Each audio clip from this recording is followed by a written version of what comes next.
A lot of us are wondering, what is all this technology doing to our brains? I mean, we know that the brain changes throughout life based on experiences. In fact, watching this movie is reshaping connections in your brain right now. But since we humans are the ones creating and using this technology, maybe a better question to ask is, how are we shaping our brains?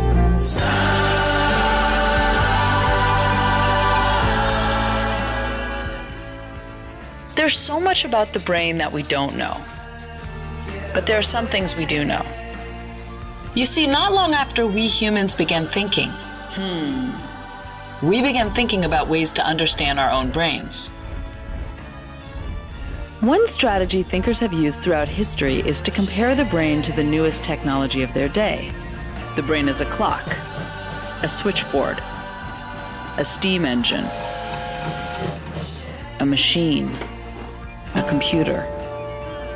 And we wondered, how can today's technology help us understand the brain in a new way? So we used that technology to ask people all over the world, how do you imagine the brain? It was amazing, like all these neurons firing ideas and images back to us from all over the world.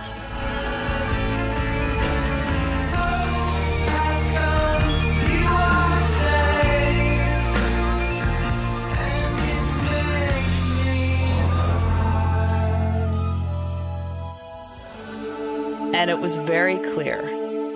The internet, the most advanced technological system in the world, is such a strong framework to help understand the human brain, the most advanced biological system in the world. But then we thought about it a bit more. And since the internet is in such a young developmental stage, rapidly growing, constantly changing, forming billions of new connections all over the world, then maybe a stronger framework would be to compare it to a child's brain, which is in a similar stage of development, rapidly growing, constantly changing, and making billions upon billions of connections between different parts of the brain. So here's the question.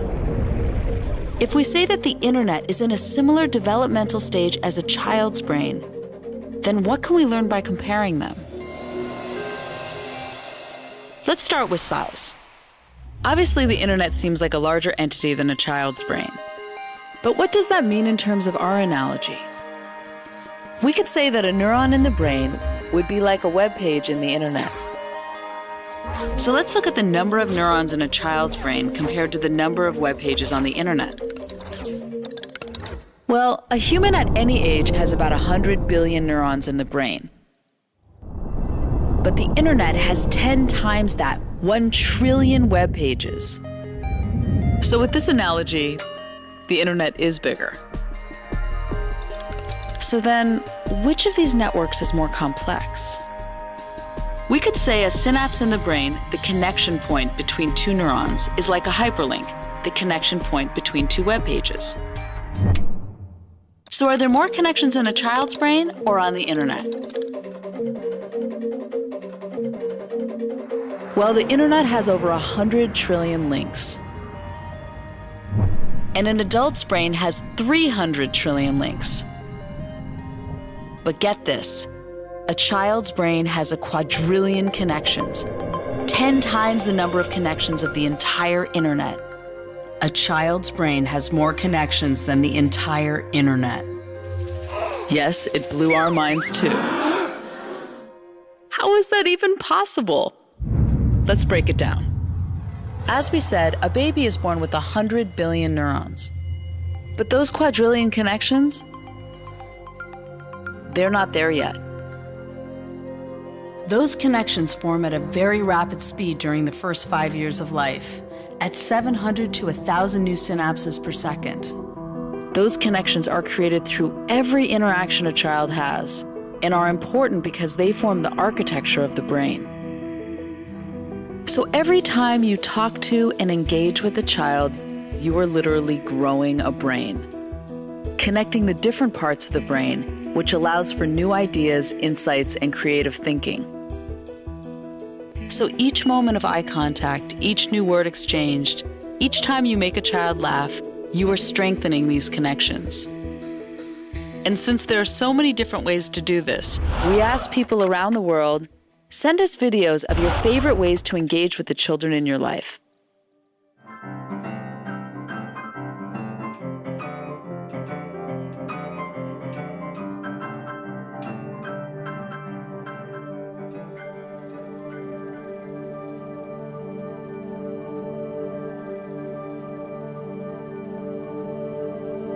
During these early years, a child's brain makes as many connections as possible. And then it begins pruning the ones that aren't used and strengthening the ones that are. A dynamic process that continues throughout life. But since a child's brain is activated by everything it encounters, it can also be overwhelmed, which causes stress. When the brain experiences stress, the body's alarm system is activated. If the stress is relieved quickly, the system easily returns to normal.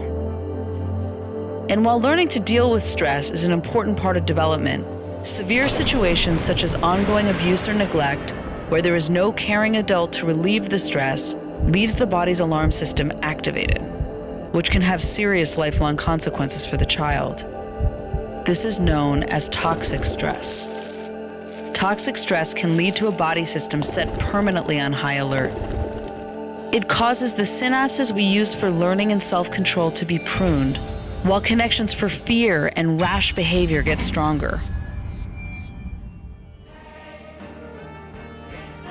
While the brain can change throughout the rest of life, these early years are fundamental in building a strong foundation for curiosity, creativity, and adaptability.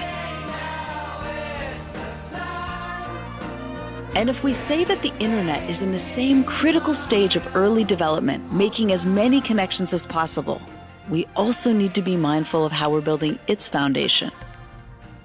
Just like every interaction creates new connections in a child's brain, every email, tweet, search, or post is creating and strengthening connections in our global brain, literally changing the shape of the internet that we as billions of people all over the world are developing together. And just as it's key for all the different parts of a child's brain to be connected to set the stage for the most insightful and creative thoughts, it's key that all the different parts of the world are connected to lay the foundation for worldwide empathy, innovation, and human expression. And while we don't know all the ways technology is reshaping our brains yet, we do know that every time we plug in, every person we follow, email, or link to, we know it's affecting us. So we need to be mindful of what we let into our brains, always. Which sometimes means knowing when to disconnect. Just as it's not good for a child's brain to be constantly over or understimulated, it's not good for an adult's brain either. For both the internet and a child's brain, the connections we pay most attention to will be strengthened, while the ones we use less will be pruned. So how do we nurture both of these growing interconnected networks to set a course for a better future? By paying attention to what we are paying attention to. Attention is the mind's most valuable resource. Every interaction counts. We all have the opportunity to shape the future of the world. And our future starts here.